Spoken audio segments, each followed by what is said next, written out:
आज जितना भी श्रद्धालु इधर में दूर दराज से आता है, चाहे वो मुंबई से आता है, दिल्ली से आता है, चंडीगढ़ से आता है, पंजाब से आता है, राजस्थान से आता है, वो भारत का किसी भी कोने से आता है। और आने के बाद उसके मन में एक ही सवाल होता है कि मैं जब भी कुरुक्षेत्र की भूमि पर जाऊंगा और फिर उधर में जाके ये सवाल करूंगा।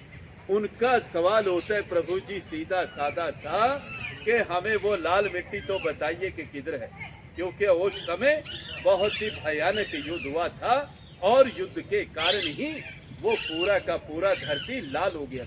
लेकिन आज वो लाल धरती अब हमें यहाँ पर दिखाई नहीं देता। उस जमाने में बताते हैं कि उस समय इधर में ना तो किसी का मकान था ना किसी का घर था, ये बिल्कुल एक बंजर जमीन था कि जिधर में महाभारत का युद्ध लड़ा गया था।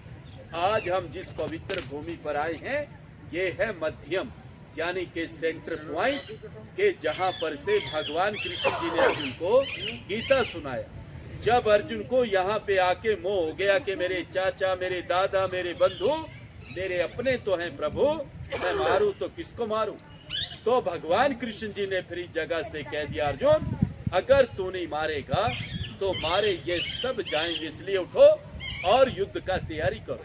कहते कि फिर इसी जगह से युद्ध का शुरुआत हुआ और इसी जगह से विराट रूप के अर्जुन को दर्शन भी हुए। भगवान कृष्ण जी ने जब उनको दिव्य दृष्टि देकर अर्जुन को पूरे का पूरा ही ब्रह्मांड दिखा दिया था कि अर्जुन अब तू पूरा ब्रह्मांड देख सकता है, मैंने तेरे को दिव्य दृष्टि दे दिया।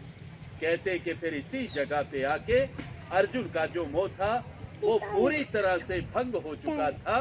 इसी जगह से युद्ध का शुरुआत हुआ और अंत में आके युद्ध यहाँ समाप्त हो गया। जिस पेड़ के नीचे अभी आप दर्शन कर रहे थे प्रभु जी, जो रथ के सामने पेड़ था, ठीक उसी पेड़ के सामने ही भगवान कृष्ण जी ने अर्जुन को गीता सुनाया था। गीता सुनाते समय वो पेड़ भी सदा सदा के लिए अमर हो गया था। तो बहुत सारे श्रद्धालु आते हैं, पेड़ को नमस्कार करते हैं और जो उनकी मनोकामनाएं होती है वो यहाँ से पूर्ण किया जाता है। प्रभु जी आप जाते समय चाहे तो पेड़ का परिक्रमा भी कर सकते हैं। उसमें एक मंत्र बोला जाता है, ओम नमो भगवते वासुदेवाय, या प्रभु जी हम कृष्णा कृष्णा भी बोल सकते हैं। इसी प्रकार से आप विराट रूप का भी परिक्रमा कर सकते हैं। तो प्रभु जी इधर का ये जानकारी